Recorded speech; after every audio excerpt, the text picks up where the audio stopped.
Eddie Brock is not a hero. He's a guy who messes up, says the wrong thing at the worst moment, and somehow keeps getting dragged into chaos, which is lucky for us because otherwise there'd be no movie.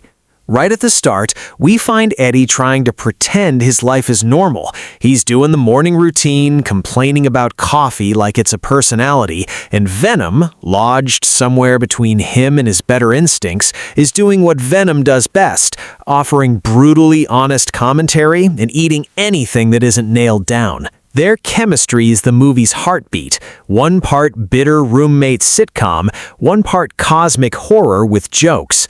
The first act spends time showing how uneasy their truces become. Eddie wants to rebuild his journalism career, maybe patch things up with the people he's burned, and stop getting dragged into planet-scale problems. Venom wants Eddie to stop being so cautious and, frankly, to provide more snacks. It's small stuff at first, a dinner that goes sideways, a job interview that turns into chaos, but you can feel the pressure building. The film is smart here. It makes the personal feel as urgent as the cosmic. If Eddie can't keep it together, neither can whatever peace the world has with symbiotes. Soon enough, peace is gone. A new threat emerges quietly at first.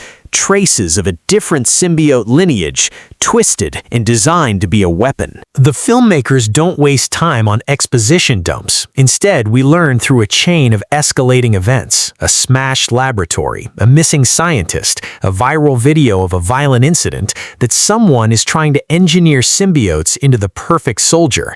And of course, when you try to weaponize something that eats souls for breakfast, you get more than you bargained for.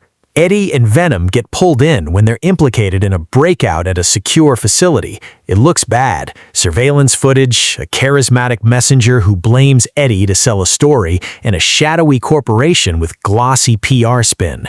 Eddie tries to play it cool, but Venom's instincts are the opposite: hunt, confront, and chew on whatever tissue of truth exposes itself.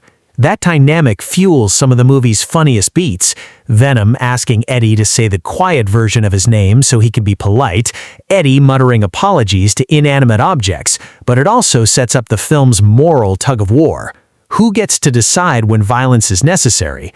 Who gets to carry the guilt? The middle of the film tilts heavier into action and consequence. There are chase sequences across rainy rooftops, messy hand-to-hand fights where the camera loves to get up close and personal with the slick, viscous nature of the symbiotes, and an escalating series of confrontations with groups who either worship or fear the symbiotes. The movie does a good job of making the stakes both intimate and broad. For Eddie, the stakes are a life that could finally hold together. For Venom, the stakes are survival and the choice between domination and real, if the grudging attachment. We meet a few supporting characters who keep the plot grounded. There's someone from Eddie's past trying to offer a lifeline, a scientist who's terrified of what they helped create, and a young person who believes symbiotes mean revolution. None are cartoonish. The writers make sure their motives are understandable even when they make bad choices.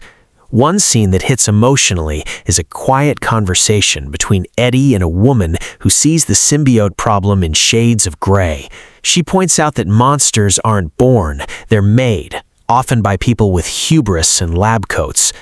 That lands because it reframes the movie's violence as something that could have been avoided. As the plot pushes forward, the threat sharpens into a real antagonist, a hybrid symbiote prototype that's smarter and more single-minded than anything Venom has encountered. It's not just brute force, it's calculating. It infiltrates networks, manipulates public opinion, and uses people as shields.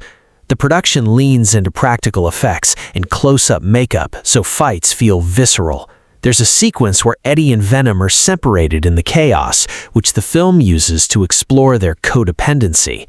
Eddie panics. Venom panics in its own way, chewing the furniture and cursing. The separation forces Eddie to face his own limits and teaches Venom, clumsily and tenderly, about sacrifice. The movie's midpoint is a gut punch. An operation that was supposed to expose the conspiracy goes wrong, and innocent people get hurt. The blame lands on Eddie, whether he deserves it or not, and that pushes him to the edge. He considers giving up the symbiote, making a hard trade that would save others, but leave him empty. This is the emotional core. Thematically, the film asks, what do you give up to stop a greater harm? Are we defined by what we keep or what we let go? You can tell the filmmakers want to make sure we actually feel Eddie's growth. He starts making braver choices, not for fame or vengeance, but because people need help. Venom, meanwhile, grows from a self-preserving parasitic voice into something shockingly loyal. Their banter gets fewer insults and more plans. Also, yes, there are moments of slapstick. Venom trying to use a smartphone is a highlight, and the audience laughs how monstrous innocence can be. The final act goes full spectacle without losing the emotional through line. There's a large set piece in the city where the hybrid symbiote tries to merge with a network and attempt to create a hive mind that would turn the symbiote threat into an unstoppable force. It's a visually impressive sequence, all neon and wet pavement, where the stakes are physical and ideological. Eddie and Venom coordinate with ragtag allies, the scientist who finally chooses conscience over ambition, and a few civilians who refuse to be collateral.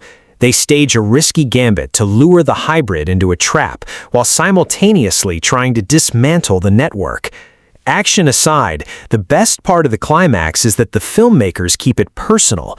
Eddie and Venom have to make a painful choice. To stop the hybrid, Venom might have to fundamentally alter itself, a loss that would mean an end to the relationship as they know it.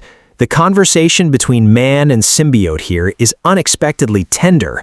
Venom admits fear. Eddie admits gratitude. It's goofy, sure, but it lands because it's human. There's a line where Venom grunts something that sounds suspiciously like, "I don't like endings," and of course the audience laughs and tears up in equal measure. The showdown is messy. Buildings get torn, the hive lashes out with a hive of smaller parasites, and people run for cover. There's a clever moment where the team uses something simple, a human moment, a memory, a song, to distract the hybrid long enough to sever its link to the network. It's an oddly human solution to a cosmic problem, which is the film's thesis. Empathy and messy human connections can thwart cold, calculated power. Eddie leverages his own worst moments, the scandals and the regrets, as bait to make the hybrid pause, revealing the creature's weakness.